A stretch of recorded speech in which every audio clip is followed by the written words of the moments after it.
اور انہی ویڈیوز کے اندر اسی فورم پہ ہم آپ کو آگاہ کرتے رہے کہ یہ لانگ مارچ ہرگز نہیں ہوگا اور سینٹ الیکشن اپنے وقت پر ہوں گے اور اس میں پاکستان تحریک انصاف کو کامیابی بھی حاصل ہوگی۔ اس طرح سے 3 مرتبہ پی ڈی ایم کو جو ہے وہ لانگ مارچ کا اعلان کر کے بھاگنا پڑا، پھر ایک وقت میں پیپلز پارٹی اور عوامی نیشنل پارٹی ان کا ساتھ چھوڑ گئی، اور پیپلز پارٹی اور عوامی نیشنل پارٹی نے یہ کہا کہ نہ اس تبدیلی کے اوپر کام کیا جائے اور عمران خان کے خلاف تحریک عدم اعتماد لائی جائے، پہلے پنجاب میں وزیر اعلیٰ پنجاب عثمان بزدار کے خلاف اور پھر مرکز میں وزیر اعظم پاکستان عمران خان کے خلاف۔ لیکن اس وقت پی ڈی ایم کی صفوں میں اختلافات پیدا ہوئے،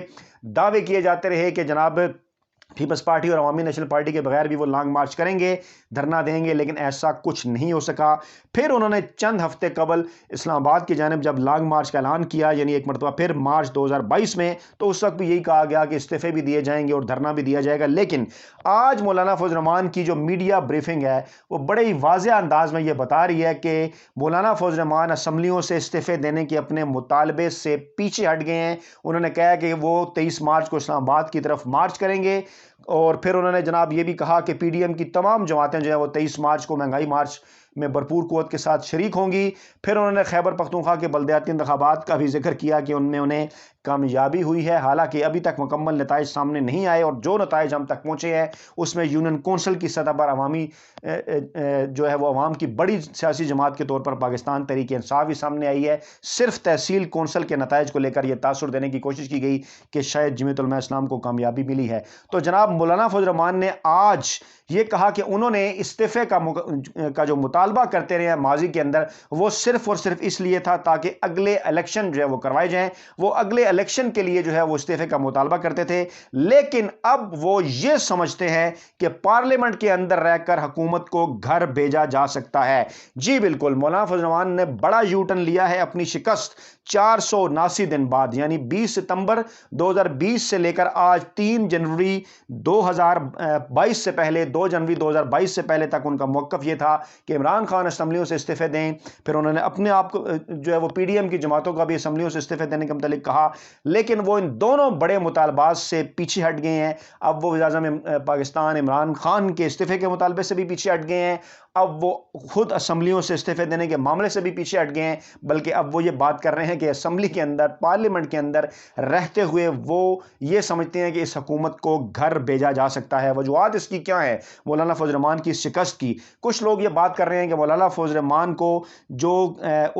ان کی جماعت کو کسی حد تک جو کچھ نشستیں ملی ہیں خیبر پختونخوا کے اندر، اس کے نتیجے میں ان کی سوچ تبدیل ہوئی ہے۔ تو ہم ان کی اس بات میں مزید یہ اضافہ کر دیں کہ مولانا فضل الرحمان کے صاحبزادے جو کہ قومی اسمبلی کے رکن ہیں، انہوں نے بھی قومی اسمبلی سے استعفیٰ نہیں دیا اور تمام تر فوائد جو ہے وہ اٹھاتے رہے، لیکن ہر وقت یہی اعلان کرتے رہے مولانا فضل الرحمان کے پی ڈی ایم کی جماعتیں اسمبلیوں سے استعفے دے دیں گی، لیکن یہ استعفے دینا ہرگز آسان کام نہیں تھا، کیونکہ پیپلز پارٹی اور عوامی نیشنل پارٹی کے علاوہ اگر جمعیت علماء اسلام اور نواز لیگ استعفے دیتی تو ملک کے اندر جو موجودہ وزیر اعظم عمران خان وہ نئے انتخابات کرا دیتے، اور اگر عوامی نیشنل پارٹی اور پیپلز پارٹی بھی پوری پی ڈی ایم کے ساتھ مل کر استعفے دیتی تو پھر بھی کوئی آئینی اور قانونی رکاوٹ موجود نہیں تھی کہ ملک میں جو ہے وہ ان خالی نشستوں پر انتخابات جو ہے وہ نہ کروائے جائیں۔ ہر صورت میں عمران خان نے نئے اسمبلیوں کے انتخابات میں نہیں جانا تھا،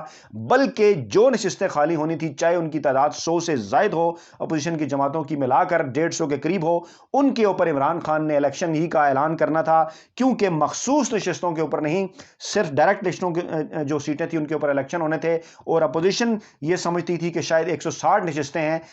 شاید ان پر ساری پر عمران خان کو انتخابات کرانا پڑیں گے، لیکن اس کے اندر مخصوص نشستیں بھی شامل تھیں۔ اس پالیسی کو دیکھتے ہوئے، سارے معاملے کو دیکھتے ہوئے پی ڈی ایم اس سارے معاملات سے پیچھے ہٹی، اور پھر مولانا فضل الرحمان کو تھوڑا بہت حصہ جب خیبر پختونخوا کے اندر ملا بلدیاتی انتخابات کی سیاست کا، تو پھر وہی ہوا جس کی امید بھی کی جا رہی تھی کہ مولانا فضل الرحمان یہ شکست تسلیم کرتے ہوئے کہ وہ عمران خان سے استعفیٰ مانگیں گے یا خود استعفیٰ دیں گے، اپنے اس موقف سے پیچھے ہٹ گئے، اور اس اعصابی جنگ کے نتیجے میں عمران خان کو ایک مرتبہ پھر فتح جو ہے وہ نصیب ہوئی، وہ فتح سے ہمکنار ہوئے۔ اور ہم ماضی میں بھی بالکل یہ بات کرتے رہے ہیں کہ مولانا فضل الرحمان ہو، پی ڈی ایم کی دیگر جماعتیں ہوں، ان تلوں میں تیل نہیں، اور اب مارچ کے مہینے میں صرف اور صرف گونگلوں سے مٹی جھاڑنے کے لیے، صرف ایک روایت پوری کرنے کے لیے جو ہے وہ لانگ مارچ کا انہوں نے اعلان کیا، اور اگر وہ اسلام آباد پہنچیں گے بھی تو کسی قسم کے دھرنے کا ان کا کسی قسم کا کوئی پلان نہیں ہے، کیونکہ اس کے ایک ہفتے کے بعد جو ہے وہ رمضان المبارک کا بھی آغاز ہو جائے گا۔ تو اس لیے یہ تمام تر جو چیزیں ہیں وہ صرف اور صرف عوام کی آنکھوں میں دھول جھونکنے کے لیے، اپنے کارکنان کو ایکٹیو رکھنے کے لیے، اور صرف سیاسی طور پر زندہ رہنے کے لیے ہیں۔ نواز لیگ بھی بھاگ گئی، مولانا فضل الرحمان بھی بھاگ گئے، عمران خان کی حکومت آئینی، قانونی اور جمہوری آج بھی قائم ہے، اور انشاءاللہ تعالی عمران خان اپنے 5 سالہ جو اقتدار کی مدت ہے وہ بھی پوری کریں گے۔ یہ تھی تمام تر تفصیلات، تازہ ترین۔ اپنا بہت خیال رکھیے گا، دعاؤں میں یاد رکھیے گا۔ نئی ویڈیو کے ساتھ جلد آپ کی خدمت میں حاضر ہوں گے۔ اللہ نے کے بعد۔